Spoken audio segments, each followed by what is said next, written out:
stepping to college. I'm gonna let y'all know I've been dancing during the break, and I'm not a dancer. Oh, here on Stepping to College, we are all about preparing kids for college and career. And I am so happy that I have someone from, tell them where you're from, Wilvena. I feel like I'm from all over the place, but... And that's because you have worked at a number of different universities. I'm gonna put you out there. Tell them some of the colleges and universities that you worked at. I had the pleasure of working at my alma mater, North Carolina A&T State University, in the admissions office. And then I did a lot of my administrative work at North Carolina Central University. So the Eagles are like you, right? Exactly. And you know our DJ today, did you notice what colors he wore?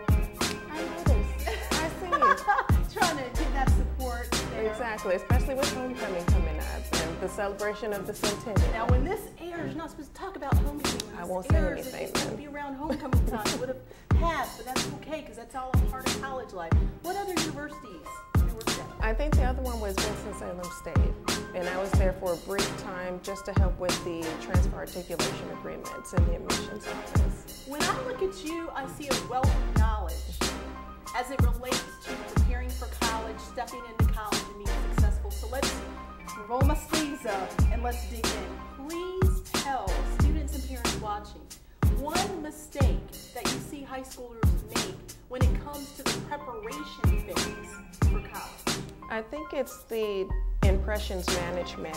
A lot of students, they make sure that they have it right on paper, but then when they actually come to the interviewing process, it's totally different. Okay, break it down for us. And so we want students to actually take the time to embrace the professional development of what it means to prepare for college. We want them to know the courtesies. We need them to know the importance of proper introductions, shaking the hand. I believe in self-expression, that's fine and dandy, but there's a time and a place for it. And a lot of students I've seen miss out on scholarships because they come into the interview, but the pants may be sagging a little bit. The skirt maybe wants to come up to the thigh. We want to show cleavage, and in that aspect, it takes away totally from the application. So you're telling me that because students don't know proper etiquette and they don't know how to interview, that is actually shutting the door on scholarship opportunities, free money. I hear students say all the time that they need money for college. And you are an expert in this area that we're discussing. Tell them about your book. One of the books that recently came out was Miss Chris in the Office, and that mainly deals with young ladies that have recently graduated from college and they're wanting to get their foot on the ladder, so to speak, to even climb it. And one of the things that the book focuses on is just bringing social courtesies into the workplace. And I applaud our efforts. A lot of women today hold executive positions, they own their own companies. And when I wrote this book, you know, I looked at what they're doing to be successful, and a lot of them, if not all of them, have kept to the art of etiquette, being graceful in the office, still remaining like a lady. And I feel that in our quest to be equal to men, we have left those social courtesies. We've taken on a masculine role in the office, which that is not what I feel is necessary for young ladies. We still need to keep to the art of gracefulness in the office, from our parents, how we articulate our words, and how we treat each other. How are young people learning this? Well, one of the things in following my passion, what I do is I also teach professional development and social etiquette, mainly to the younger generation. So we host conferences across the state. Wonderful. And we actually have an etiquette, it's called Professional Sweet 16. And this is for young ladies to go ahead and get a head start on the entrepreneurship of what it means to turn your hobbies into wealth. Turn that braiding of the bracelet into wealth. Turn all those artistic talents into wealth as early as 16, 15, 14. And we want to also incorporate, bring in that ladylikeness, bring in the gracefulness. And these are skills that will help carry them into college and hopefully into the workforce. And we recently finished, and you were there, in Charlotte, we had a Man Up Expo because we don't want to leave the men out. Our launch event for Stepping to College it's like a full circle. And we're going to do it again with more people, and everybody's going to be there. That was at the Charlotte Bobcats. That's right. And we don't want to exclude the men because they as well need to know the importance of gentlemen's grooming. You need to know when it's okay to be with your homies, have fun, but you also need to know when to tailor it and bring it in. You know what I'm going to take away from this interview, and hopefully you take this away. As you are striving to achieve in the classroom, don't forget the crucial etiquette part, because it is helping us prepare for college and for career. Thank you so much for stepping by our interview. And we will be right back.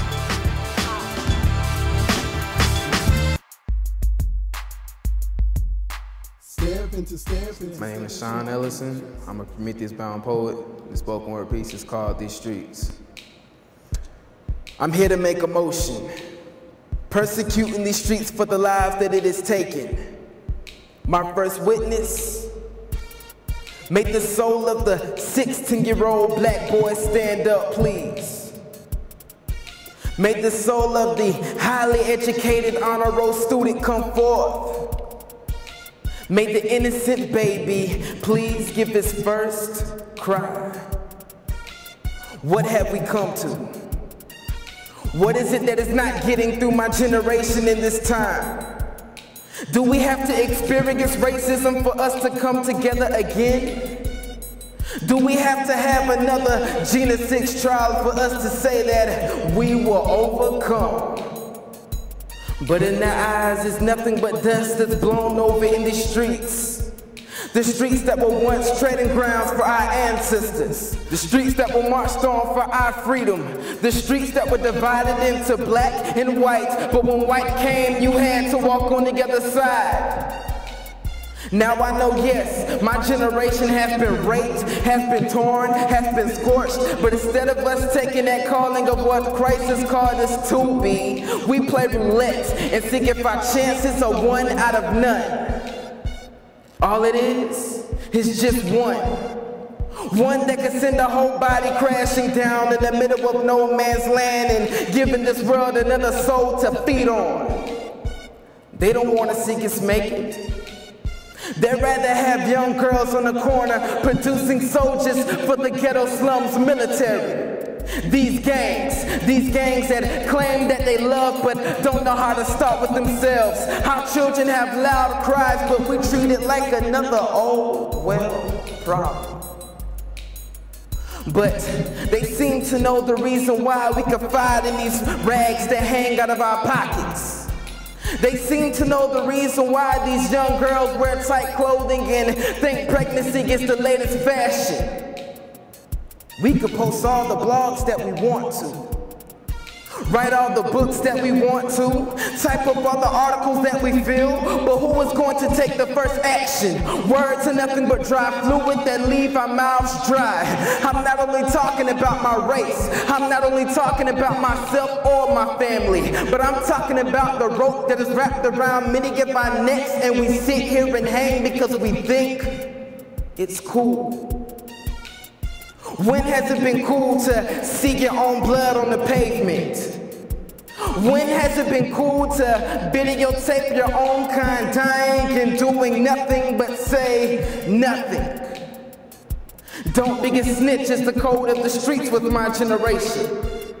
Telling on another man could get you killed. But who is going to stand up? Break the silence of fear. Claim that this nonsense has to stop. They say lift every voice, but our voices have been taken because of these so-called streets who run our lives. Michael Basinger pushed this black on black subject, but can't conquer anything without prayer. He pushes the slogan breaking down walls, but walls won't fall without the power of God. 1 million mentors can't match to the billions of hearts that I've seen broken. But then, they have the nerve to ask what we can do.